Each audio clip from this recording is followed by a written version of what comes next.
Okay, good afternoon, everyone, and welcome to this yet another exciting episode of Learning from the Masters. And जब हमने ये course start किया था post graduate diploma in direct selling, so I had a connection with quite a few of the people from direct selling world. और मुझे लगा था कि हम यार जब लर्निंग फ्रॉम द मास्टर्स करेंगे तो बहुत सारे लोगों को हम यहाँ इनवाइट कर सकते हैं। और सभी ने रिक्वेस्ट एक्सेप्ट किया। आपको पता ही है कि जिन जिन को हमने रिक्वेस्ट किया आने के लिए, almost everyone from the direct selling world came over here.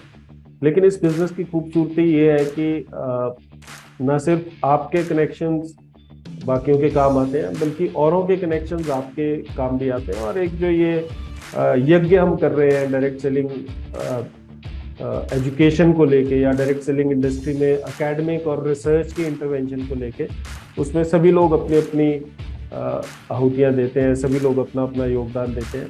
तो I am very excited today, and specifically because the person who is with us today, जो आज हमारे साथ है, उनके साथ मेरा बहुत इंटरेक्शन कभी नहीं हुआ। I have heard about him so many times, उनके बारे में बहुत बार सुना है मैंने, और मैंने उनके बहुत सारे वीडियोस देखे हैं। He is one of the phenomenal leaders of the industry. लेकिन हमारी रूबरू कभी भी जान पहचान हुई नहीं है, और इसके लिए मैं जानकी मैम का भी थैंक यू करूंगा कि उन्होंने she provided us with this great opportunity of inviting one of the key leaders of direct selling industry. एक की टेस्टिमोनियल है, एक ऐसे व्यक्ति हैं जिन्होंने प्रूव करके दिखाया है कि डायरेक्ट सेलिंग कैसे काम करती है। Very very hard working, very humble, and of course a great leader and a networker. So हम सब, मैं चाहूँगा कि हम सब जोरदार तालियों के साथ स्वागत करें मिस्टर अल्पेश गज्जर जी का। And Alpesh ji to the screen and with a huge round of applause from everyone. और अल्पेश जी, बहुत बहुत स्वागत है आपका। और थैंक यू सो मच।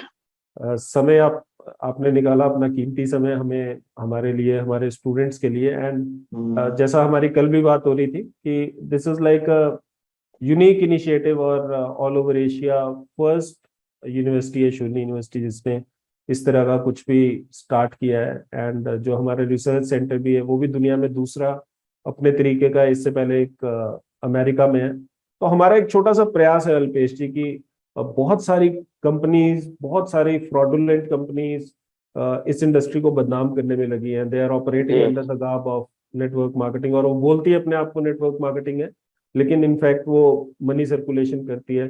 तो बहुत सारे जो डिस्ट्रीब्यूटर्स भी है, जो किसी जेन्युइन कंपनी में भी काम करते हैं, उन्हें भी एक्चुअली ये डिफरेंस पता नहीं है कि एक जेन्युइन कंपनी में और एक पॉन्जी स्कीम में क्या डिफरेंस होता है। बहुत सारी जगह ऐसा है कि उन्हें कॉम्पनसेशन प्लान्स के बारे में जानकारी नहीं होती, डायरेक्ट सेलिंग रूल्स के बारे में जानकारी नहीं होती।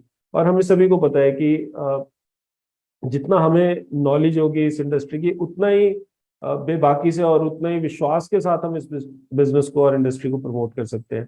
तो ये स्टूडेंट्स हैं हमारे, जिन्होंने कि चूज किया कि हम नॉलेज लेंगे, इसकी एजुकेशन लेंगे, and then we'll pursue the business. और आपके बारे में जो भी कुछ बोला जाए सर कम है। Alpesh ji global black diamond director हैं, हाईएस्ट रैंक होता है मोदी केयर के अंदर, and he has been a phenomenal leader over the years. और हम बहुत वीडियो सर के देखते रहते हैं, and we are fortunate to have you amongst us sir. So over to you Alpesh ji. Thank you very much for your to the invitation. Thank you so much. मैं थोड़ा अपने बारे में पहले बता दूं।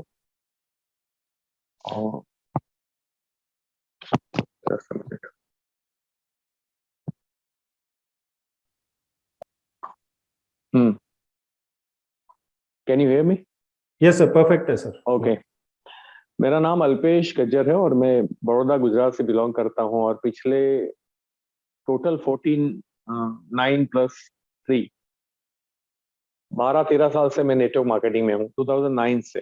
एंड 2013 से मैं एक जेन्युइन प्रोडक्ट बेस्ड कंपनी में हूं। और पहले तो डायरेक्ट सेलिंग की बात कर ले, और जिस सब्जेक्ट में आपने बात छेड़ी है, तो डेफिनेटली मैं जब डायरेक्ट सेलिंग में आया था तो 1.5 करोड़ का कर्जा था मेरे ऊपर, और 14 बैंकों ने केसेस किए थे मेरे ऊपर। और मैं ट्रेडिशनल का आदमी हूं, मैंने 14 साल पीसीयू मशीन और पे फोन्स का बिजनेस रन किया था। मैं रिटेल और होलसेलर था। मेरे पास मतलब गरीब घर में पैदा जरूर हुआ था, लेकिन गरीब था नहीं। मैंने 25 साल की एज में घर, गाड़ी, ऑफिस सब कुछ मेरे पास अवेलेबल था, और थ्रू द ट्रेडिशनल मार्केट, जिसमें कॉइन फोन, जो सिक्के वाले फोन आते थे, और एसटीडी मशीन मैं पूरे गुजरात में सप्लाई करता था। तो वहां भी नेटवर्क था, वहां भी चेन थी, वहां भी फ्रेंचाइजी कंसेप्ट था, जो लगभग 250 लोगों को मैं डायरेक्टली कॉइन फोन रिटेलर को सप्लाई करता था। वो लोग रिटेलिंग करते थे अपने तहसील में, डिस्ट्रिक्ट में, और कहीं से पैसे उधार लेके बिजनेस स्टार्ट किया था। तो ये ऐसा भी नहीं है कि कोई अमीर घराने से था, लेकिन हाँ, एक चीज समझ में आती थी कि जितना बड़ा सोचते हो उतना बड़ा कर पाते हो। तो थॉट प्रोसेस बड़ी मजबूत थी, कुछ बड़ा करना चाहते थे, और लॉ ऑफ अट्रैक्शन जो होता है ना, वो कहीं से भी आपको रास्ता निकाल के देते हैं। मुझे भी ऐसा शौक था कि लोग हमारे लिए तालियां बजाए, लोग सेलिब्रेट करें हमारे वेलकम को, लोग अप्रिशिएट करें, लोग सेल्फी खिंचवाए। लोग सेल्फी उस जमाने में नहीं थी तो ऑटोग्राफ ले। तो बहुत सारे ड्रीम्स दिमाग में घूम रहे थे, लेकिन कॉइन फोन के बिजनेस में कैसे हो सकता है। लेकिन लॉ ऑफ अट्रैक्शन कहता है कि वो आपको पहुंचा देगा, रास्ता कठिन हो या मुश्किल हो या आसान हो, दो दो नंबर की बात है, लेकिन वो पहुंचा देगा अगर आप स्ट्रांगली फील करके सोच रहे हो। तो कर्जा हुआ, स्टॉक मार्केट में गए, क्योंकि मोबाइल आज सस्ते हो गए, और मोबाइल सस्ते हुए तो पीसी मशीन, पे फोन्स पे लोगों ने यूज करना बंद किया, उसका यूटिलाइजेशन बंद हुआ। तो डेफिनेटली हमें कुछ और सोचना था, एक दो बिजनेस ट्राई किए, लेकिन कहते नहीं कि काम करना एक आदत है और काम नहीं करना भी एक आदत है। मतलब अगर आप जिस रेफरेंस में अभी भी बात कर रहे थे मनी सर्कुलेशन की, तो उसमें भी वो लोग ज्यादा जाते हैं जो काम नहीं करना चाहते या शॉर्टकट चाहते हैं। और मेरा ये मानना है कि कोविड के बाद भी जो लोग कोविड से चले गए, उनकी लाइफ खत्म हो गई, इट्स ओके, लेकिन जो जिंदा होते हुए भी खत्म हो गए। क्योंकि एक आदमी मुझे मीटिंग से बाहर मिलता है और मुझे कहता है कि सर, पूरे कोविड में एक बात सीखा है। मैंने बोला क्या सीखा बेटा? बोले एक बात सीखा। मैंने बोला क्या सीखा बेटा? बोले कम पैसों में घर कैसे चलता है। यानी जब तक लोगों का माइंडसेट ये रहेगा कि कम कमाएंगे तो चलेगा, शॉर्ट में चलेगा, शॉर्टकट में चलेगा, तो उनको फ्रॉड कंपनियां ही मिलेगी। और मनी सर्कुलेशन में लोग अलग अलग मुखोटे पहन के आते हैं कि भैया हम रिसोर्ट बनाते हैं, हम डिजिटल ट्रेडिंग करते हैं, हम एड के ऊपर क्लिक क्लिक करते हैं, या हमारे पास कोई जादुई चद्दर है या जादुई पानी है। लोग ये समझ नहीं पाते कि हम, या तो कभी कभी ये जादुई चद्दर और जादुई पानी के चक्कर में ओवर प्राइसिंग में प्रोडक्ट बिकती है, जिसकी प्राइसेस होनी चाहिए 50,000, 60,000, 70,000, वो चीज 3 लाख में हम लोग बेचने के लिए निकल जाते हैं। उसके भी डेमोज होते हैं, और डेमोज ये प्रूव कर सकते हैं कि इसमें कुछ अलग है, लेकिन डेमोज ये प्रूव नहीं कर सकते ये चीज कैंसर को मिटा सकती है। अगर ये प्रूव करती तो कैंसर हॉस्पिटलें बंद हो जाती। तो कई बार प्रोडक्ट बेस में भी मनी सर्कुलेशन आता है, कई कई बार प्रोडक्ट के बिना भी मनी सर्कुलेशन आता है। लेकिन मेरा एक चीज मानना है कि लोगों की जरूरत की चीजें, मतलब उनकी जेब के ऊपर एक्स्ट्रा लोड ना हो। एक आदमी जो अपने घर को सरवाइव करता है किसी भी हाल में, जैसे 15,000 में कोई घर चलाता है, अब छोटे से तहसील प्लेस में, गांव में है, अब 15,000 में से 5,000 का उसका बजट है, ग्रोसरी ये वो फलाना ढिमका। तो वो, अगर आप उसको दिशा चेंज करवा सकते हो उस 5,000 की, तो वो जेन्यून डायरेक्ट सेलिंग है, क्योंकि आप उसके ऊपर थोप नहीं रहे हो भैया तू ये पानी पिएगा तो सुपरमैन बन जाएगा, लेकिन अभी 15,000 की तेरी सैलरी है ना, तू 3 लाख का लोन ले ले, और तू इसमें से 3 लाख का 4,000 रुपये हफ्ते भर देना, और तेरी जिंदगी बन जाएगी। आगे भी लोगों को, मतलब I am cheated you and you are now authorize to cheating everybody, एक ऐसा कंसेप्ट चलता है। फिर आता है अगर और आसानी से समझना हो कि मनी सर्कुलेशन किसे कहते हैं या फ्रॉड कंपनी किसे कहते हैं, तो जो कंपनी या व्यक्ति अगर 1 सेकंड के बाद नहीं है, उनकी वेबसाइट या उनकी ऑफिस या वो बंदा या बंदी जो आपके घर पे आए थे प्रेजेंट करने के लिए, उसके बावजूद भी अगर आपको कोई नुकसान नहीं जा रहा है, तो फिर वो जेन्युइन कंपनी है। तो जैसे किसी ने मुझसे बोला कि स्पीक एशिया में 11,000 रुपये इन्वेस्ट करो, मैंने कर दिए, लेकिन कल वो बंदा नहीं है और कल वो कंपनी की वेबसाइट ओपन नहीं हो रही है, तो मेरे 11,000 रुपये गए। लेकिन जैसे कि मैं एक प्रोडक्ट बेस्ड कंपनी में हूँ, है ना, मैं बार बार क्योंकि ये क्लासेस है तो मैं नाम नहीं लेना चाहूंगा, लेकिन मैं एक प्रोडक्ट बेस्ड कंपनी में हूँ, और प्रोडक्ट बेस्ड कंपनी के अंदर मैं वो प्रोडक्ट बेचता हूँ जिसकी आपको जरूरत है। और मैंने आज आपको प्रोडक्ट बेचा दिया, आपसे 50 रुपए लिए, मैंने टूथपेस्ट दे दी, आपसे 30 रुपया लिया, मैंने नहाने का साबुन दे दिया। अब क्या है कि कल वो कंपनी नहीं है या व्यक्ति नहीं है, देखो ऐसा होना नहीं चाहिए, क्योंकि सबको जब प्रॉफिट होता है तो कंपनी चलने ही वाली है।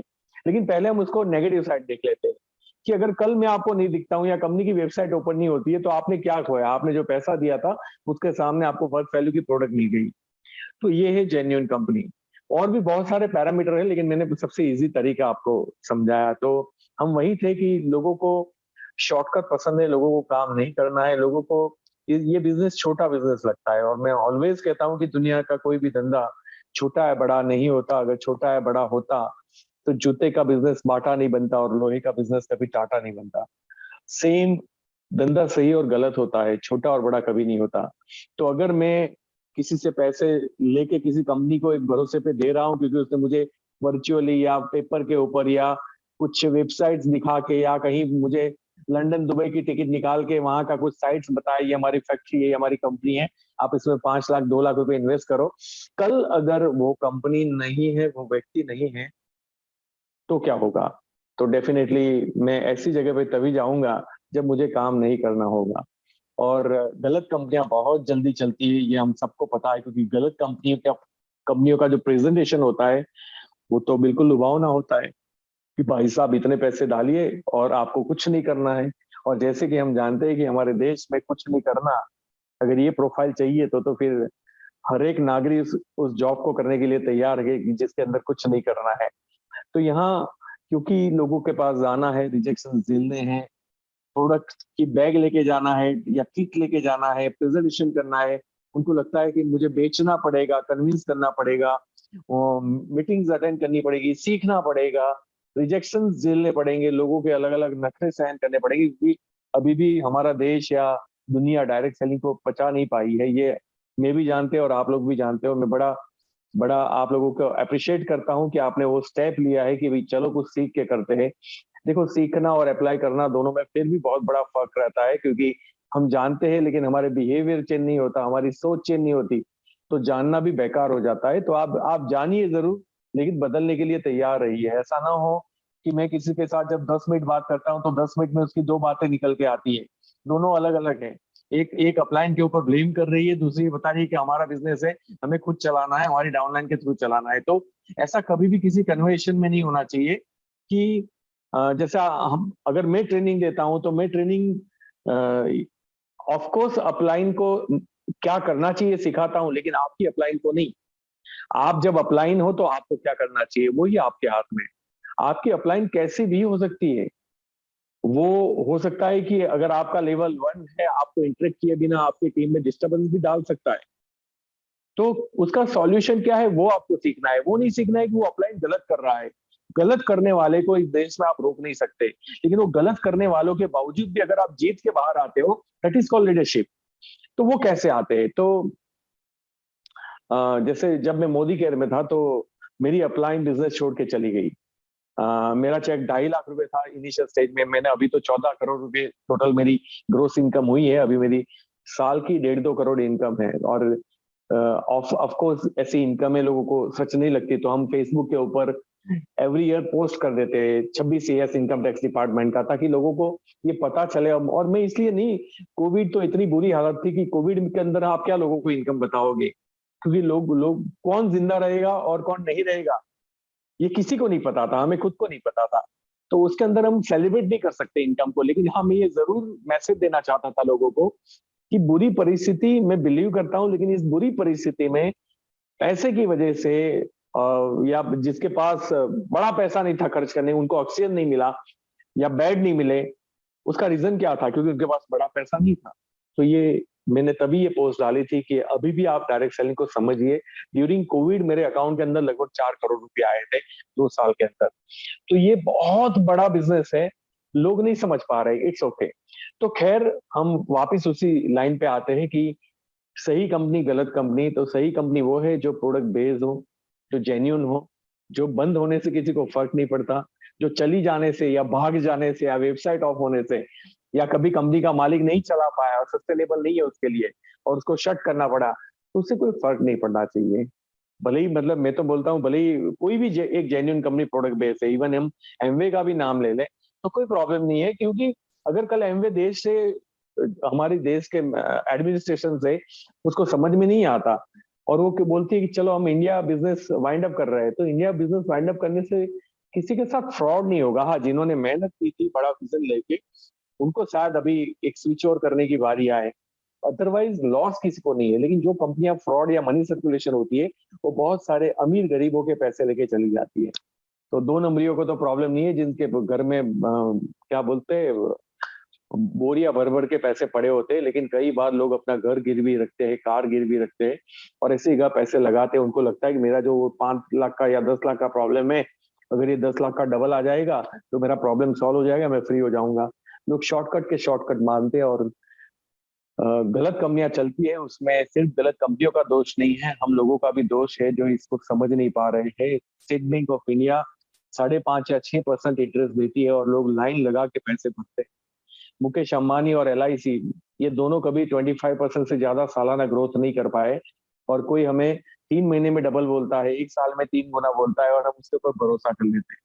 तो ये तो बिल्कुल बेवकूफी की बात है। अगर ऐसी कोई चीज होती तो हमारे जैसे छोटे लोगों के पास 10-20 हजार लेने के लिए वो क्यों आते? अगर उनके पास जेन्युइन ऐसी कोई स्कीम है तो मुकेश अंबानी को जाके दिखाए, LIC को जाके दिखाए, उनसे फंडिंग ले, क्योंकि वो लोग फंडिंग करते ही है ना। अभी जब अडानी के शेयर्स नीचे चले गए तो LIC ने ही खरीदा उसको, कि चलो भाई हम खरीद लेते हैं। वो फंडिंग ही करते हैं हर जगह पे। तो क्यों ऐसी कंपनियों के पास नहीं जाते जो जेन्युइनली फंडिंग करते हैं? क्योंकि उनको पता है वो फ्रॉड है, उनको पता है कि ये लोग इनके सामने जाके बैठ भी नहीं सकते। वो लोग सीधा 100 नंबर डाल करके पुलिस को बुलवा लेंगे। लेकिन हाँ, उसमें हमारा दोष ज्यादा है बजाय कंपनियों के, क्योंकि लूटने वालों को आप नहीं रोक सकते। जैसे कि मैं अपनी टीम के अंदर जब भी सेशंस लेता हूँ, ट्रेनिंग सिखाता हूँ, तो मैं ये नहीं सिखाता कि एक अपलाइन और डाउनलाइन अगर ऐसा करती है तो गलत है। आप नहीं कर रहे हो, आप एक अच्छी अपलाइन हो, आप एक अच्छी डाउनलाइन हो, लेकिन आपके अपलाइन और डाउनलाइन दोनों गलत है, तो फिर आप क्या करोगे? तब आपको कैसे उसको हैंडल करना है, तब आपका माइंडसेट कैसे होना चाहिए। बात अधूरी थी, तो मेरी अपलाइन जो है किसी और कंपनी के अंदर चली गई, तो मुझे उससे दुख नहीं हुआ। उसने सारी टीमों को डिस्टर्ब किया, बजाय सिर्फ मेरी टीम से एक बंदा जो 100 टीम का भी मालिक हो, ऐसे भी किसी इंसान को लेके नहीं जा पाया। उसका रीजन क्या था? मेरा होल्ड था टीम के ऊपर। वो इंटरेक्ट करना चाहा उसने, और उसने किया भी था इंटरेक्ट। और इंटरेक्शन करने के बाद उसने अपनी ट्रेनिंग्स में भी डायरेक्ट मेरी टीम को बुलाया था। मुझे बुरा बिल्कुल नहीं लगा, क्योंकि देखो मैं एक अपलाइन हूँ, मेरे रूल्स मेरे हाथ में, लेकिन मेरा अपलाइन जो है वो उसका मैं मालिक नहीं हूँ। वो गलतियां कर सकता है, लेकिन उनकी गलतियों के बावजूद भी मेरी लीडरशिप होनी चाहिए कि मैं अपनी टीम को होल्ड करूं। तो यहाँ मेरा ये मानना है कि हमें ये जरूर सीखना चाहिए, या आप लोग सीखना, कि जैसा होना चाहिए वैसा अगर नहीं होता है तब आप क्या करोगे? आप तो सही हो, लेकिन पूरी दुनिया को आप सही नहीं कर सकते। आप किसी को बदल नहीं सकते, आप सिर्फ आपको बदल सकते हो। और जितने भी विजेता होते हैं, वो इसलिए विजेता नहीं होते क्योंकि उनकी अपलाइन ने कभी इंटरेक्ट नहीं किया, उनकी अपलाइन ने हमेशा सपोर्ट किया, या उनकी अपलाइन ने उनको गाइडलाइन दी, उनकी अपलाइन ने उनको समझाया। इसलिए लोग सफल नहीं होते। वो इसलिए सफल होते हैं, वो जिम्मेदारी उठाते हैं, वो उनको पता होता है ये मेरा धंधा है। अपलाइन करेगी तो बोनस है, और नहीं करेगी तो मुझे उस अपलाइन के लायक बनना पड़ेगा। मुझे वो नॉलेज, जैसे आज आप लोगों को नॉलेज चाहिए, आपने यूनिवर्सिटी ज्वाइन कर ली, अब कहाँ अपलाइन की जरूरत है मुझे बताइए? आपको इतने अच्छे अच्छे क्लासेस मिल रहे हैं। दैट मीन्स, इसे बोलते हैं सीकिंग, सर्चिंग करना, इसे बोलते हैं कि रास्ता ढूंढ निकालना। और मैं तो ऑलवेज ये बिलीव करता हूँ कि चाहतों के हिसाब से तो अगर दुनिया चलती ना, तो सारे लोग रातों रात करोड़पति बन जाते, लेकिन ऐसा होता नहीं है। हम जो चाहते हैं उससे उल्टा ही होता है। हम चाहते हैं कि ये बंदा काम करेगा, उसके पीछे हम 6 महीने लगाते हैं, बाद में उसकी हिम्मत टूट जाती है। तो एनीवे, मैंने जब डायरेक्ट सेलिंग चूज किया था, मेरी पहली कंपनी थी, बाइनरी प्लान की थी, लेकिन उसमें सूट का कपड़ा और एनर्जी सेवर मिलता था। और कहीं ना कहीं मरता क्या ना करता, और मैं कभी डायरेक्ट सेलिंग में तो नफरत करता था, मुझे नॉलेज नहीं था। और आपको पता है कि जो जिनको नॉलेज नहीं होता वो नफरत करते हैं। इसमें जनरली अगर लोगों को डॉक्टरी के बारे में नॉलेज नहीं है तो डॉक्टरी से नफरत नहीं करेंगे, चार्टर्ड अकाउंटेंट से का नॉलेज नहीं है तो वो CA से नफरत नहीं करेंगे। मतलब सब्जी तरकारी का बिजनेस का नॉलेज नहीं है, तो लेकिन उस बिजनेस से वो नफरत नहीं करेंगे। लेकिन ये दुनिया का इकलौता बिजनेस है जिसको नॉलेज नहीं होता वो नफरत करता है। मैं बोलता हूँ पहले जान लो उसके बाद नफरत करो तो ज्यादा ठीक रहेगा। लेकिन एनीवे, मैं भी उनमें से था कि जिसको नॉलेज नहीं था और नफरत थी। तो मुझे एक दोस्त ने इनकम प्रूफ दिखाया कि भैया लोग कमाते, एक बुजुर्ग इंसान को मैंने कमाते हुए देखा, और मुझे समझ में आया कि ये तो इट्स अ बिग वन, और 1.5 करोड़ का कर्जा था, कोई रास्ता नहीं था मेरे पास। तो मरता क्या ना करता। तब मैंने ये नहीं सोचा था कि मैं जो ये प्रोडक्ट लेके जा रहा हूँ वो लोगों के काम की है या नहीं। मैं बस लायबिलिटी के बारे में सोच रहा था कि अगर कंपनी बंद हो गई तो मेरे घर पे कोई नहीं आना चाहिए। तो वो प्रोडक्ट बेस्ड था, लेकिन जेन्युइन प्रोडक्ट बेस्ड नहीं था। It's a one kind of money circulation, because जब आप लोगों के काम की प्रोडक्ट नहीं देते तो वो एथिकल बिजनेस नहीं है। मतलब सिंपली मेरी लाइफ का एक रूल रहा है कि पैसे आना इंपॉर्टेंट नहीं है, पैसे कहाँ से आ रहे हैं दैट इज मोर इम्पोर्टेंट। तो 3 साल के बाद मेरी इनकम तो बहुत आई, 1.5 करोड़ रुपया आई। मैंने 75 लाख रुपए बैंक को चुका भी दिए। बाकी तो आप लोग जानते हो, ट्रैवल, टीम, ये इन सब के ऊपर घर भी चलाना है, बच्चे भी पढ़ रहे, तो काफी सारे एक्सपेंसेस होते हैं, तो सारे तो मैं लौटा नहीं पाया। लेकिन मैंने एक दिन सोच लिया, जब एक बच्चा मेरे पास पैकेज लेके आया कि सर मेरी बहन की शादी है और ये प्रोडक्ट आप आधे प्राइस में वापस ले लीजिए, मैंने उसको मना किया। तब मैं पूरी रात नहीं सोया। 1.5 करोड़ कर्जे में जब 14 बैंकों ने केसेस किए थे तब मैं सो गया था। लेकिन उस रात में सो नहीं पाया कि मैं ऐसे प्रोडक्ट सेल कर रहा हूँ जो आधे प्राइस में मैं खुद लेने के लिए तैयार नहीं हूँ। दैट मीन्स ये प्रोडक्ट काम की नहीं है। मैंने दूसरे दिन रिजाइन डाला था और मैंने मेल में मेंशन किया था कि अगर आप कोई अच्छे प्रोडक्ट्स के साथ अगर कोई 24 घंटे के अंदर मुझे न्यूज दे रहे हो तो मैं इस कंपनी के साथ हूँ। क्योंकि तब मेरा इनकम का मेरा चेक भी 6-7 लाख रुपया था महीना। जब मैंने रिजाइन डाला, मेरे घर में आप जानते हो कि कैसे क्लेश होगा कि आपने आप तो ऑलरेडी कर्जे में हो, अभी जो पूरा कर्जा निपटा नहीं है, आप इतनी बड़ी इनकम छोड़ के क्यों जा रहे हो। मैंने सोचा नहीं, अब मैं नेटवर्क मार्केटिंग नहीं करूंगा, बिकॉज नेटवर्क मार्केटिंग में या तो प्रोडक्ट महंगे होते या प्रोडक्ट सही नहीं होते या प्रोडक्ट ही नहीं होते। मतलब मुझे आप सोचिए, कोई इंसान 1.5 करोड़ कमाने के बाद 7 लाख की इनकम आ रही है और नेटवर्क से नेगेटिव हो जाए, ये मेरे साथ हुआ था। लेकिन फिर मैंने ट्रेडिशनल बिजनेस स्टार्ट किया एंड देन मैंने एक कंटेनर मंगाया था कोरिया से। और जब कंटेनर आया तो कस्टम वालों ने रोका। फिर वैल्यू एडेड टैक्स था, वेट 2012-13 की बात है। तो वेट वालों ने रेड की। उसके बाद में उधारी का प्रॉब्लम, आदमी अच्छे मिलना नहीं मिलना, माल है तो कस्टमर नहीं है, कस्टमर है तो फिर माल नहीं है। तो मुझे ये समझ में आया कि अल्पेश, ये तो 25-50 लाख रुपया डालने के बाद भी 50 चैलेंजेस है। वहां एक ही तो चैलेंजेस था कि प्रोडक्ट ठीक नहीं लगा। तो प्रोडक्ट ठीक वाली कोई तो कंपनी होगी, ढूंढने निकल जा। मैं पूरे देश में घुमा था और मैंने जब अभी जिस कंपनी में हूँ मैंने चूज किया, तो पूरे देश में जितनी भी कंपनियां चल रही है उनके प्रोडक्ट मेरे घर पे लाके वाइफ को यूज करने के लिए दिए थे। इसे बोलते हैं कॉमन सेंस। अगर मुझे कन्विंस करना होता तो बहुत ही मर्सिडीज बीएमडब्ल्यू वाले मेरे पास आते थे और मैं कन्विंस हो गया होता। तो घर, घोड़े, गाड़ी मुझे अट्रैक्ट नहीं कर सकता। मेरी कॉमन सेंस ऑलवेज मैं ऑन रखता हूँ। और जिस प्रोडक्ट की डिमांड मेरे घर में दोबारा आएगी, मैं उस प्रोडक्ट के साथ रहूंगा। ये मेरा कॉमन सेंस था। रही बात मैनेजमेंट की, एडमिनिस्ट्रेशन की, तो कभी अच्छा कभी थोड़ा बुरा, ये सब चीजें ऑलवेज कहीं ना कहीं, देखो मैंने बोला ना कि ट्रेडिशनल में 100 प्रॉब्लम है तो नेटवर्क में क्यों नहीं होगी। लेकिन उसको हैंडल करने के तरीकों को बोलते हैं लीडरशिप। वो हमने डेवलप कर लिया था, तो मुझे कोई ज्यादा तकलीफ नहीं हुई।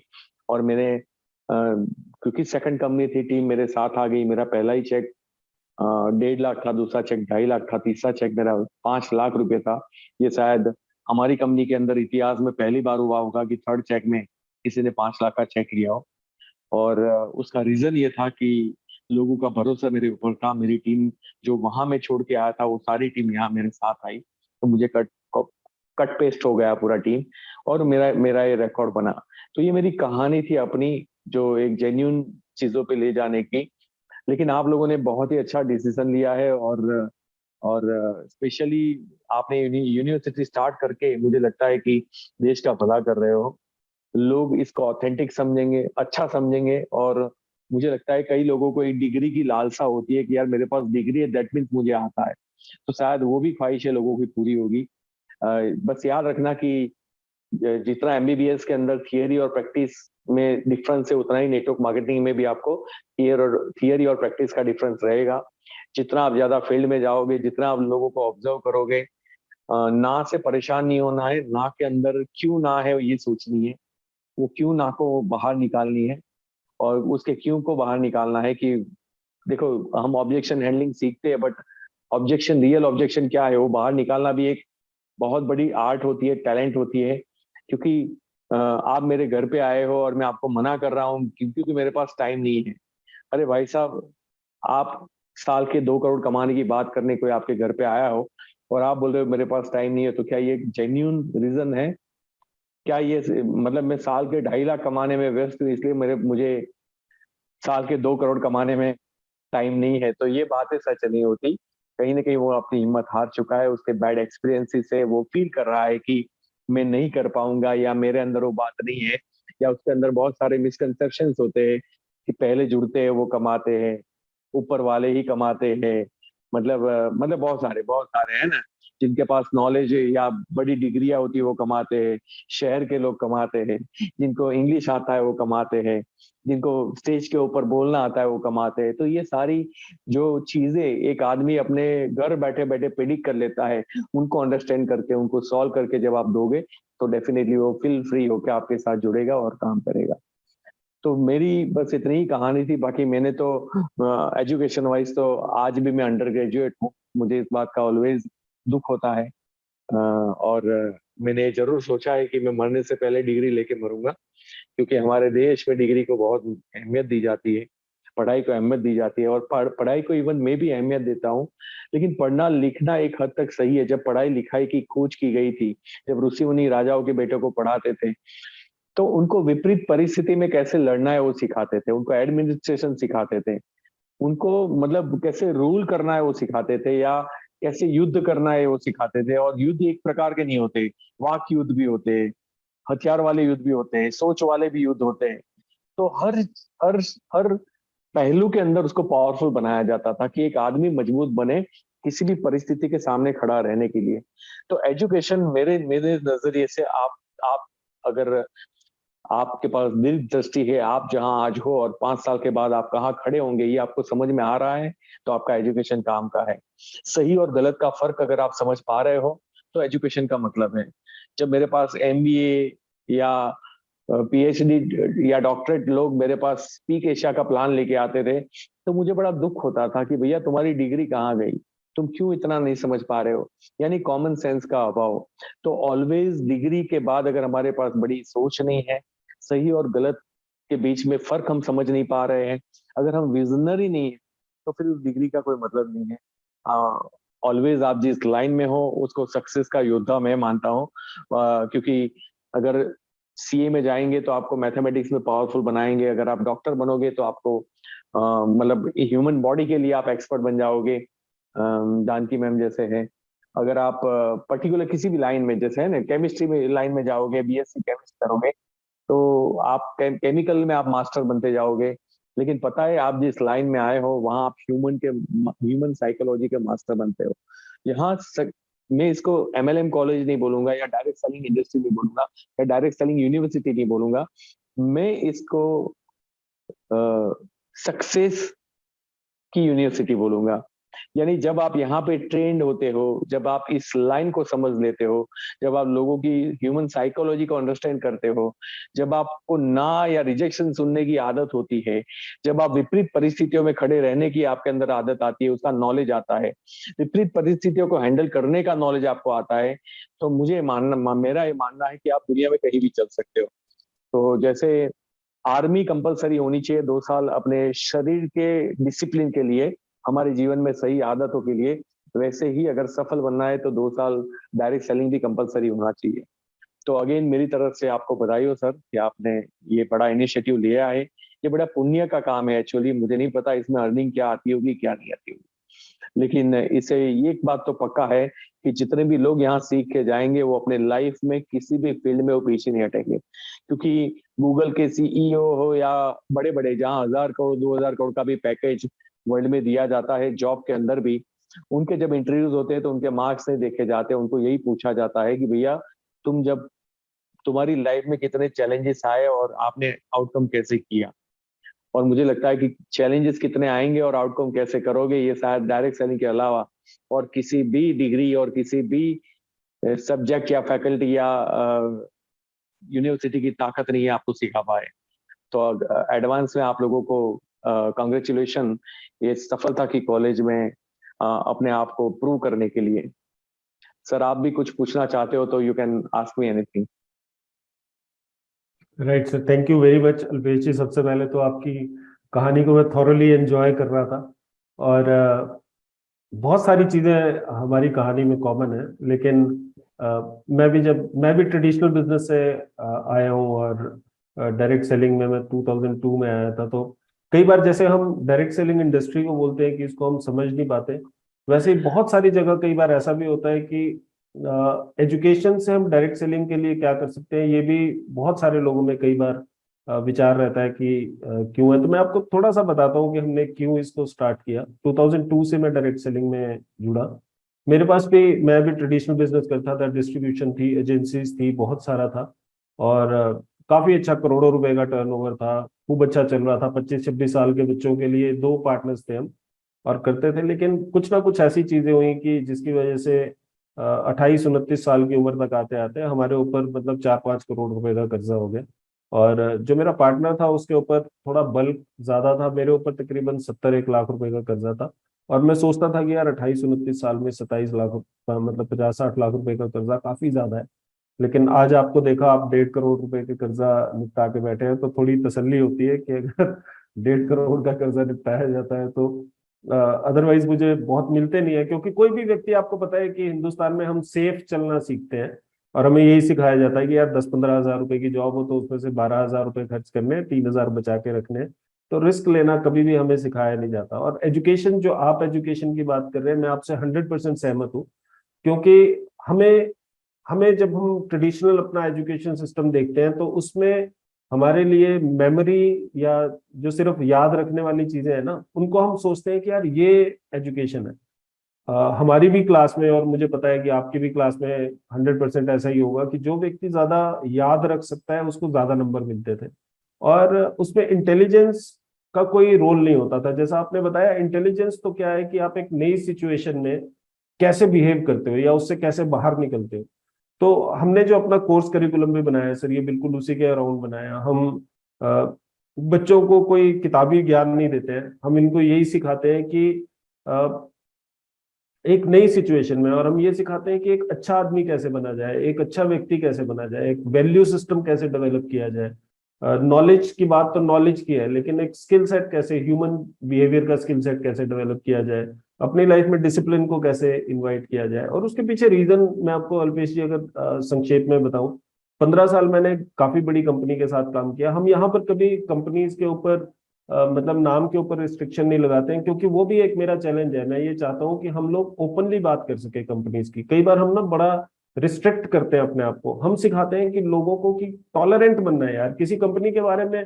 क्या नाइकी वाला एडिडास के सामने बात नहीं करता अपनी कंपनी की, लेकिन डायरेक्ट सेलिंग में हम पता नहीं क्यों इसको टैबू बना देते हैं कि यार अगर हम एक कंपनी में हैं तो हम दूसरी कंपनी के बारे में बात नहीं कर सकते। तो हम तो बल्कि जो हमारे स्टूडेंट्स थे उनको हमने एक दूसरे के प्लान दिखवाए और हमने उनको समझाया कि सारी कंपनीज जो जेन्युइन कंपनीज है ऑलमोस्ट उतना 35 से 40% पैसा बांटती हैं अपना, अगर बीवी पीवी सारा कुछ स्ट्रक्चर मिलाया जाए। तो ये एक जेन्युइन कंपनी जो, और जो मतलब मार्केट प्राइस पे जो प्रोडक्ट को सेल कर रही है। आप जितनी भी बातें कर रहे हैं सर, मैं आपसे 100% अग्री करता हूँ। और वही हम सिखाते हैं कि अगर कंपनी कल को बंद हो जाए तो आपके घर पे आपका गला पकड़ने वाला कोई ना हो। और जो प्रोडक्ट है वो रिप्लेसमेंट होने चाहिए आपके, ना कि कोई एडिशनल प्रोडक्ट होने चाहिए। So it was such an enjoyable, मेरे को ऐसा लग रहा था कि मैं कहीं ना कहीं अपने आप को ही सुन रहा हूँ दोबारा से। And it was so good to like hear your views. और आप जिस तरीके से सर बात कर रहे थे, आपकी एक खास बात मुझे बहुत अच्छी जो लगी, वो आपकी एक रैशनल थिंकिंग की बात लगी सर। मतलब और तो देखो, अकाउंटेबिलिटी, ओनरशिप की आपने बात की, आपने एक बड़ी स्ट्रांग बात की रिलेशनशिप के बारे में। बहुत सारे लीडर्स आज के समय में चिल्लाते रहते हैं, मेरा ग्रुप छोड़ के चला गया, मेरा वो छोड़ के चला गया। तो वो कहीं ना कहीं उस, वो इस चीज का परिचायक है कि आपने उन लोगों के साथ कभी रिलेशनशिप बिल्ड ही नहीं किया, आपने बिजनेस नहीं बिल्ड किया उनके साथ उस हिसाब से। क्योंकि जिसके साथ आपका दिल मिला होता है वो कहीं नहीं जाता। एंड अगर आप किसी को पैसे के लिए खरीद के ले आओगे अपने ग्रुप में तो वो पैसे के लिए चला भी जाएगा। मतलब सिंपल सी बात है। Even until unless you have a strong bonding. और क्योंकि जैसे आपने बताया आपका पूरा का पूरा ग्रुप आपके साथ आ गया, तो because they were not like connected to that company, they were connected to you. और वो आपसे इसलिए कनेक्टेड थे क्योंकि आपने उनको सफलता का रास्ता दिखाया। और आपने ना सिर्फ बातों में उनको सफलता का रास्ता दिखाया, आपने कर्मों से आपने करके भी दिखाया और उनको सफल बनाया। इसीलिए आदमी कभी भी किसी ऐसे आदमी से नहीं जुड़ता जो सिर्फ बातों का धनी हो। जो आपकी लाइफ में, जो सच में आपकी लाइफ में इंटरेस्टेड है, वो आप देख लेते हैं। Human beings are very smart. हर एक आदमी ये जान लेता है कि आदमी अपने मतलब की बात कर रहा है कि आपके अपने खुद के मतलब की बात कर रहा है। और सबसे बड़ी आपकी सर स्टोरी में मुझे जो सबसे अच्छी बात लगी, जो कि मुझे, हमने बहुत सारे लोगों का इंटरव्यू किया है and we have interviewed like 30 of the top most leadership of direct selling in India. लेकिन जो आपने एक बात की रैशनल थिंकिंग की, हमारा सर एक जो मिशन स्टेटमेंट है, देखो हमारा vision statement center of excellence का है कि to develop direct selling as a sought after और सोशली एक्सेप्टेड एम्प्लॉयमेंट या बिजनेस मॉडल, राइट। आज के समय में सोशल एक्सेप्टेंस नहीं है, डिग्निटी नहीं प्रोवाइड करते हैं, मतलब कोई भी आदमी खुशी से नहीं बोलता या गर्व से नहीं बोलता कि मैं डायरेक्ट सेलर हूं अनटिल अनलेस वो बहुत अच्छा पैसा कमा रहा हूं। तो we want to establish direct selling as a dignified sought after career option by 2033। लेकिन मिशन स्टेटमेंट है to create rational profitable distributors. इसमें जो वर्ड रैशनल है ना सर, क्योंकि डायरेक्ट सेलिंग एक कल्ट बिहेवियर को फॉलो करने लग जाती है कई बार, कि एक आदमी जिसको जैसे होता है ना कि तोते को कुछ रटाया होता है, वैसे डायरेक्ट सेलिंग वाले भी कई बार वैसी रटी रटाई बातें करते हैं। और जैसे आपने बताया कि बहुत सारे लोग ऐसे हैं जो कि एक गलत कंपनी में चले जाते हैं, लेकिन उनके अंदर वो हिम्मत नहीं है कि वो रैशनल थिंकिंग कर सके। वो उस कंपनी में इतना अंदर जा चुके हैं कि फिर वो बोलते हैं यार अगर मैं यहाँ से बाहर निकला तो मेरा बड़ा नुकसान हो जाएगा, और अपनी सेल्फिश मोटिव की वजह से they never come out of that organisation in spite of knowing. उनको पता भी होता है कि एक रैशनल थिंकिंग जो आपने कितना बड़ा डिसीजन लिया, मैं सच में आपको दिल से कॉन्ग्रेचुलेट करता हूँ कि आप एक कंपनी के साथ थे एंड व्हेन यू रियलाइज कि this is not the right platform, ये सही कंपनी नहीं है, एक मोमेंट आपके जिंदगी में आया। बहुत कम लोग होंगे, मैं तो मतलब मुझे पता नहीं है कि अगर मैं परसेंटेज में बात करूं, मुझे परसेंटेज में बताऊं आपको 0.01% भी ऐसे व्यक्ति नहीं होंगे जो कि मतलब इस तरीके से सोच सके और इतना ब्रेव डिसीजन ले सके कि यार जो चीज गलत है वो गलत है और उसको मैं आगे प्रमोट नहीं करूंगा। तो hats off to your courage and hats off to, and that's why people are with you sir, क्योंकि लोगों को ये समझ में आता है। और लोग जब आपने अपना डिसीजन उनको बताया होगा तो वो भी समझते होंगे इस चीज को कि यार इन्होंने क्यों छोड़ा है और ये हमारे भले के लिए जा रहे हैं। तो ये जो रैशनल थिंकिंग है ना सर, हम इसी को ही बिजनेस में लेके आना चाहते हैं। हम अंधे नहीं बनना चाहते। मतलब देखो लॉयल्टी अच्छी है, लॉयल्टी होनी चाहिए कंपनीज के लिए, पर तब क्या है अगर आप गलत कंपनी में चले गए तो आप फिर भी बोलो जी मैं तो लॉयल रहूंगा इसके, तो वो तो कोई बात नहीं है ना। We want to bring in, जो आप कॉमन सेंस की बात कर रहे हैं ना सर, हम कॉमन सेंस ही सिखाते हैं बस, बाकी हम कुछ नहीं सिखाते हैं। हम कौन है सिखाने वाले, मतलब हम सिर्फ कॉमन सेंस और हम वैल्यू सिस्टम सिखा रहे हैं कि यार एक अच्छा आदमी वर्क कॉमन एथिक्स सेंस और इंसानियत दो ही चीज सीखनी है। और इंसानियत में अपने फायदे के लिए किसी को नुकसान नहीं पहुंचाना, लोगों की नेचुरल केयर करना। और केयर वो नहीं जो अपनी टीम में है, आपके आजू बाजू में जितने भी लोग दिख रहे हैं, अगर आप उसकी केयरिंग कर रहे हो तो you are good leader. Very right sir. आपका फायदा है। आप, मैंने ऐसे लोगों को देखा है कि जब आप वो टीम में होते तो बड़ी चुम्मा चाटी करते, लेकिन जब वो टीम से चले जाते तो फिर उनके बारे में इतनी बकवास करते, उनको ग्रिप से रिमूव कर दिया जाता है। इवन मेरी टीम से अगर कोई छोड़ता है तो मैं उसको कॉल करता हूँ, भैया wish you all the best, अपने मम्मी पापा का नाम रोशन करना, अगर छोटा बच्चा है तो, अगर बड़ा है तो अपने परिवार के सपने पूरे करना। और मुझे दुख है कि मैं तुझे समझा नहीं पाया कि what is Modi care and what is our company, what is our network. उसके लिए मुझे माफ करना। और हाँ, ग्रुप को आप लेफ्ट कर देना, मैं अगर निकालूंगा बुरा लगेगा। मैं ये कॉल करता हूँ उसको। बहुत बढ़िया है सर, बहुत बढ़िया है। एंड यही चीज है, ये बिल्कुल साफ छलकता है सर आपकी बातों में जब आप अभी। जितने भी लोग छोड़ के जाते हैं ना, उनके साथ हमारे रिलेशन सेम होते हैं। हर 6 महीने में हम मैसेज डाल देते हैं, बेटा सब ठीक चल रहा है, ऑल ओके। लोग बोलते हैं सर वो अपनी टीम को अप्रोच कर रहा है, वो अप्रोच कर रहा है। मैंने बोला अपनी टीम को तो बाकी के कंपनियों वाले भी अप्रोच कर रहे हैं, वो सिर्फ हमारे साथ था इसलिए वो नहीं कर सकता, ऐसा कोई रूल है? तो आप अपनी, अगर आप अपनी टीम को मजबूत नॉलेज दोगे, एजुकेशन दोगे, एक प्रोटेक्ट सिस्टम दोगे, उनको सही और गलत का फर्क समझाओगे, तो वो कहीं नहीं जाएंगे। लेकिन अगर आप ही कच्चे खिलाड़ी हो तो डेफिनेटली आपकी टीम तोड़ना बनता है। तो वो वाली बात है कि, और अगर आप आज भी आपको लगता है कि मेरी टीम उस कंपनी से सही नहीं है, फिर आपने गलत कंपनी पकड़ी हुई है। तो एनीवे, अच्छा लगा आप लोगों से बात करके। और किसी को भी, कोई स्टूडेंट भी कोई क्वेश्चन पूछना चाहे सर, तो संयम हमारे बीच में है, संयम एक क्वेश्चन पूछना चाहता है तो जी। मैं संयम से फटाफट क्वेश्चन ले लेता हूँ। संयम please. Okay, thank you so much Alpesh sir. Thank you. आप मैंने अहमदाबाद से ही मेरा बीबीए किया है मार्केटिंग में फ्रॉम जीएलएस यूनिवर्सिटी। सो मैं थोड़ा सा बिजनेस के बारे में, मैंने अभी सर मतलब कि ट्रेडिशनल बिजनेस मैं भी करता हूँ, मैं अपना वेयर हाउस चलाता हूँ एज अ होलसेलर।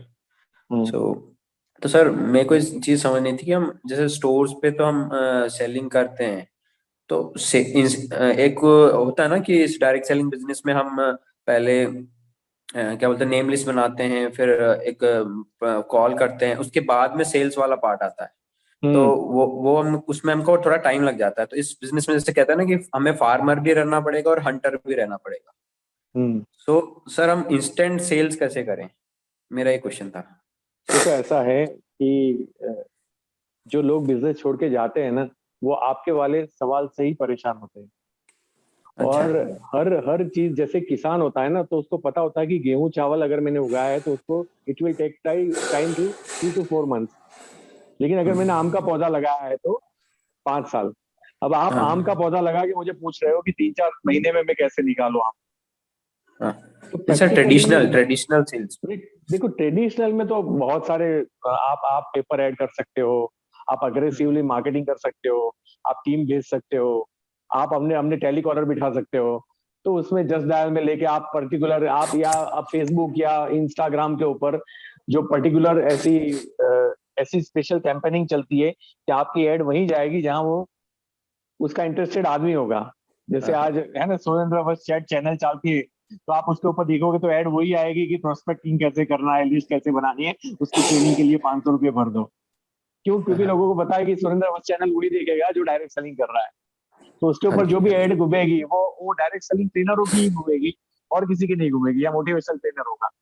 तो कहीं ना कहीं जब आप ट्रेडिशनल का सवाल पूछ रहे हो, पहले तो मैं ट्रेडिशनल को लाइक ही नहीं करता, मैं उसका जवाब ही देना नहीं चाहता, लेकिन फिर भी आप ट्रेडिशनल कर रहे हो, आप कीजिए। क्योंकि आप पैसा, रिस्क, क्योंकि जैसे हम कोई भी ट्रेडिशनल मार्केट में जाते हैं ना, तो रिस्क तो वहीं से स्टार्ट हो जाता है जब आप पैसा लगाते हो, है ना। और सहन शक्ति उसमें हमारी ज्यादा होती है, बिकॉज उसमें हमारा पैसा लगा होता है। एक एक ताज होटल के मालिक को कोई चाटा मार के चला जाएगा तो वो दूसरे दिन वापस होटल पे आके बैठेगा, वो बंद नहीं कर देगा। लेकिन आप मोदी केयर के अंदर या डायरेक्ट सेलिंग के अंदर कोई चाय का नहीं पूछेगा, बोले मुझे चाय का नहीं पूछा, नहीं करना है उसके साथ काम। तो ये जो डिफरेंस है ना, आप उसका अंडरस्टैंड समझिए। तो ट्रेडिशनल और डायरेक्ट सेलिंग, अभी मेरे पास जो डिग्री है वो डायरेक्ट सेलिंग की है, लेकिन मैंने जब ट्रेडिशनल किया था तो मैं अग्रेसिव था हर चीज में। मैं इवन ट्रेडिशनल में भी नंबर 1 पे था पूरे इंडिया में, टेलीकॉम के अंदर पर्टिकुलर। मेरा 8 से 10 करोड़ का सिर्फ कॉइन बॉक्स और एसटीडी मशीन सालाना बिकते थे। और उसका रीजन क्या था कि जो दूसरे लोग 2 आदमी सेल्स के रखते थे, मैं 20 आदमी सेल्स के रखता था। दूसरे लोग महीने में एक बार न्यूज़पेपर में ऐड देते थे, मेरी एवरी डे न्यूज़पेपर में ऐड आती थी। तो दूसरे लोग, तब बीएसएनएल और डिपार्टमेंट ऑफ टेलीकम्युनिकेशन भी चलता था, तो उनसे भी लाइनें पास करानी पड़ती थी हमें, जब प्राइवेट कंपनियां नहीं थी। तो दूसरे लोग अगर उनको 500 रुपया करेक्शन दे रहा है तो मैं 1000 रुपये करेक्शन देता था। हर जगह, हर जगह जो है मैंने अग्रेसिव मोड बना के रखा था कि बिजनेस बिजनेस को पाने के जितने भी तरीके थे वो मैंने 10x कर दिए थे। 10x मतलब उसका एक्सपेंस 10x हुआ, लेकिन फायदा क्या हुआ कि वो लोग जो साल में 10 लाख कमाते थे, मैं साल में 50 लाख कमाता था। जबकि मेरा खर्चा भी, उनका जब 10 लाख होता था, मेरा खर्चा भी 50 लाख ही होता था। लेकिन वो खर्चे से डरते थे कि अगर हमारी इनकम नहीं आई तो रिस्क, जैसे अभी बात हुई कि रिस्क मैं हमेशा लेता था। तो अगर आप अग्रेसिवली जाना चाहते हो, you have to take a risk, आपको रिस्क लेना ही पड़ेगा। और वो रिस्क में अगर आप थोड़ा कैलकुलेटिव रिस्क लोगे तो शायद मुझे लगता है कि ज्यादा गुंजाइश नहीं है लॉस जाने की। लेकिन फिर भी अगर आप ज्यादा एग्रेसिव बनना चाहते हो तो ट्रेडिशनल में जो है पहले अपनी छाप बनाइए, तो आपका प्रॉफिट ऑफ मार्जिन जो है मिनिमम रखिए, आपकी जो प्रोडक्ट की क्वालिटी है उसमें कभी भी कॉम्प्रोमाइज ना करें, कभी भी कॉम्प्रोमाइज ना करें, है ना। इसलिए नहीं कि अब इसने मुझे 100 रुपये में मांगा, 100 में प्रवणता नहीं है, तो ठीक है मैं एक काम करता हूँ इसमें मतलब 22 कैरेट की जगह 20 कैरेट कर देता हूँ, तो वो गलत है। जब आपके एथिक्स, आपकी ह्यूमैनिटी जब बिजनेस के अंदर रहेगी, मतलब लोग समझते हैं कि ये कलयुग चल रहा है, और मैं बोलता हूँ सतयुग चल रहा है। आप सच्चाई के मार्ग पे चल के दिखाइए, आप जरूर चलोगे। लेकिन जो जो लोग गलत है, वो उनका राइज तो होता है लेकिन थोड़ी देर के लिए, फिर वो वापस फाट से फूट के नीचे आ जाते हैं। अगर आप कंसिस्टेंसी से आगे बढ़ना चाहते हो तो थोड़ा पेशेंस तो आपको रखना पड़ेगा। लेकिन अगर जैसे आपने बोला कि मुझे बहुत ही फास्ट जाना है, तो फास्ट जाने के तरीके, क्योंकि आपकी क्या लाइन है, आपके वेयर हाउस में कौन सी प्रोडक्ट रखी हुई है, मुझे नहीं पता। लेकिन जो मैं जितना समझ पा रहा हूँ या ऊपर ऊपर अगर मुझे नॉलेज देना है, तो मैं आपको यही बोलूंगा कि अगर कोई बंदा टेली कॉलिंग करके 10 लोगों को अप्रोच करता है, तो आपकी टीम 100 लोगों को अप्रोच करनी चाहिए। अगर कोई बंदा एक ऐड देता है एक जगह पे, तो आपकी 4 जगह पे ऐड होनी चाहिए। अगर कोई बंदा 100 रुपए में प्रोडक्ट दे रहा है, आपको 99 रुपए में वो प्रोडक्ट डिलीवर करनी है। अगर कोई 100 की क्वालिटी दे रहा है 101 रुपए में, तो आपको 101 रुपए में क्वालिटी देनी है 102 रुपए की। सिंपल। मतलब आज कंपटीशन जैसी कोई चीज है नहीं। लोगों को लगता है कंपटीशन है। मैं अगर आपके घर में बोलूं कि अच्छा एसी रिपेयर वाला लाइए, अच्छा इलेक्ट्रिशियन लाइए, या मुझे अच्छा फ्रीज रिपेयर करने वाला लाइए, ये अच्छा वर्ड आपको रुकवा देगा। अच्छा प्लम्बर लाइए, आपको अच्छा नहीं मिलेगा। और जो अच्छा होगा ना, उसके पास आपके घर पे आने के लिए टाइम नहीं होगा, वो 1 हफ्ते के बाद टाइम देगा। क्योंकि जो अच्छा है उसके पास काम की कमी नहीं है, उसी को अच्छा बोलते हैं। अच्छा उसे नहीं बोलते जो सस्ता कर रहा है, लेकिन आपको बार बार उसको बुलाना पड़ रहा है, उसकी सर्विस ठीक नहीं है। आपको पता चला गया था कैपेसिटर, और उसने आपको पूरा कंडेंसर मतलब पूरा आपको बोल दिया कि आपका पूरा वो गया है, उसका 10,000 का खर्चा आएगा। आपने दूसरों को बुलाया, उसने बोला 1,000 रुपया है। तो ये चीज पकड़ी जाती है, ये लंबे समय तक नहीं रहती। वो 2-4 जगह पे कमा के खुश रहता है, लेकिन 5वीं जगह पे पकड़ा जाता है। और जो जो कायनात का रूल है वो तो काम करेगा। जो हमारे गीता में लिखा है, जो आप बोओगे वही पाओगे, और वो डेफिनेटली होने वाला है।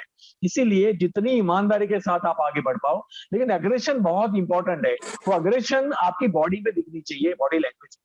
वो अग्रेशन आपकी बातों में दिखनी चाहिए। इवन आप जब सवाल भी करते हो, तो भी आगे झुक झुक के अगर आपके सवाल आ रहा है, दैट मीन्स आप अग्रेसिव हो अपने बिजनेस में। तो ठंडी बॉडी लैंग्वेज या ठंडी बातों से भी हम आगे नहीं बढ़ पाते। हर चीज में आपका अग्रेशन चाहिए, और वो अगर नहीं आ रहा है, तो इसका सॉल्यूशन है कि fake it till make it. Okay. जब तक नहीं आता, अपने आप से थोड़ी जबरदस्ती करना स्टार्ट करे, अपने बॉडी से वही करवाए जो जरूरी है, भले वो नेचुरल ना हो। तो कुछ टाइम के अंदर वो नेचुरल हो जाएगा, वो वाली बात। Thank you so much sir. Right, thank you. Alpesh ji, एक और सवाल ले ले। जानकी मैम बोल रहे हैं, लास्ट सवाल जी। एक ले लेते हैं। जानकी मैम के बहुत सवाल आ गए मेरे पास। छोटा सा सवाल जानकी मैम, छोटा सा जी सवाल मैडम। लेना है आप। अरे कितना भी पूछे, पूछिए मैडम। चलो लास्ट सवाल है, जानकी मैम प्लीज। म्यूट है मैम अभी आप। यस यस अल्पेश सर, सवाल नहीं है सर ने अभी जो बोला कि आग है ना सर, मैं इनसे सीखी हूँ, ही इज माय मेंटर, कि आग कैसे लगानी है। सर मेरी लाइफ में इन्होंने जब मेरे घर आके बोला था कि जानकी 2 लाख रुपया मेरे घर में कैसे साबुन व्हाइट होता है मुझे नहीं पता, ये हिलाने से पैसा आता है, और वो मेरे को हुक कर गया था सर। और इनको ही सुन के मैं डायरेक्ट सेलिंग में आई, और आज भी मैं इनका ही मतलब नाम लेती हूँ, कहीं भी जाती हूँ। He is a person who changed my whole life, है ना सर। मुझे नहीं पता क्या हुआ क्या नहीं हुआ, आई डोंट, मुझे कुछ हाँ, नॉलेज बस नहीं बस था मेरी जो मेरी भी था, भगवान से प्रार्थना है कि लेकिन आप जो एक डिजर्व चीज तो करते हो डर वो है, चीजें आपको मिल जाए। अल्पेश सर जिसके भी ऊपर छड़ी लगा देते हैं sir, because he is in right intention with everyone. Sir इनका इंटेंशन मैंने आज तक नहीं देखा कहीं, कभी भी मतलब कुछ इन्होंने वैल्यूज ऐड की है लाइफ के अंदर, and I really I am thank you ma'am, very thank much you, grateful to you sir, thank Alpesh you, sir. Thank you. और ना सर ये तो सर मेरे बड़े भाई जैसे हैं, डांटते ना तो मुझे ऐसा लगता है कि यार बस मजा आ गई। जानकी कंपाइलिंग रीजन है सर, अल्पेश सर मेरे कंपाइलिंग रीजन है। चलो great ma'am, Janaki ma'am thank you for the kind words. और आप जो जिस इमोशन से आप बात कर रहे हैं उससे पता लगता है कि आप कितने रिस्पेक्ट करते हैं अल्पेश जी की। और मैं आपको सच बताता हूँ, मतलब अल्पेश जी और अल्पेश जी मैं आपको ये भी बताता हूँ, जैसे जब भी हम कभी बात करते हैं तो we are very front on. जैसे मैंने आपको बताया, हम लोगों को बोलते हैं कि टॉलरेंट होना है, तो हम सच की बात करते हैं। मैं रिसर्चर हूँ, रिसर्च की बात करता हूँ। रिसर्च में कुछ भी नेगेटिव पॉजिटिव नहीं है, रिसर्च में सिर्फ सच ही होता है। जो सच है वो सच है। And I felt such a great connect with you. मुझे आपके साथ मतलब बहुत सारी चीजें हमारी इतनी रिजेंबल करती हैं। और मुझे ये पता है कि आप दिल से बहुत intentionally very very pure, you are a very pure person, और वो एक वाइब्रेशन होती है आदमी की। सो जब जानकी मैम के साथ मेरी बात हुई थी आपके बारे में, तो मुझे मतलब हम कभी मिले नहीं है वैसे, और मतलब इट इज स्ट्रेंज कि हम क्यों नहीं मिले अभी तक। और अदरवाइज आप भी बहुत सारे इवेंट्स में आते हैं, मैं भी बहुत सारे इवेंट्स में जाता हूँ। लेकिन मैं आशा करता हूँ कि आज जो हमारी ये फर्स्ट मुलाकात है, it will stay for longer. और ये थोड़ा अच्छा एक रिलेशनशिप लेगा and we'll get to know more about each other, और एक दूसरे के बारे में और जानने का हमें मौका मिलेगा. And thank you very much again for sparing your Thank you. precious time, and I really admire the learnings, the teachings that you have given to us. और मुझे पर्सनली बहुत सारी चीजें नई सीखने को मिली हैं. Thank you very much for all the students also. और सर, जैसा हमारा एक ट्रेडिशन है, हम एक पिक लेते हैं लास्ट में, स्क्रीनशॉट. सो बस मैं एक वो ले लेंगे हम, और फिर उसके बाद will just, so I will request everyone to have their cameras on. Pankaj and all, थोड़ा सा कौन रह गए हैं, हिता, विकास, अगर कैमरा ऑन कर सकते हो फटाफट से, अदरवाइज हम, हाँ ठीक है. So I just,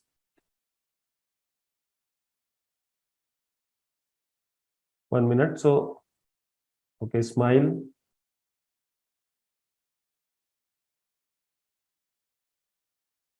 right. So thank you very much sir. और यू सो मच.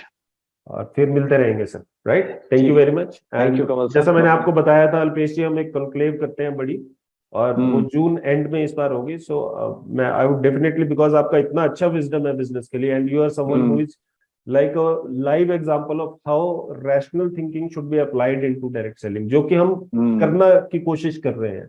तो I would definitely like you to be a part of, क्योंकि हम उसमें रैशनल लोगों को ही बुलाते हैं, हम किताबी लोगों को बिल्कुल भी नहीं बुलाते. हम उन लोगों को बुलाते हैं जो कि यहाँ से एडुकेटेड है, ना कि किताबों से एडुकेटेड है. तो I would definitely like you to be a part of that, and I will share a formal invite with you. And till then, bye bye everyone. Bye bye. Thank you very much. Bye. Thank you. Take care. Bye bye. Bye.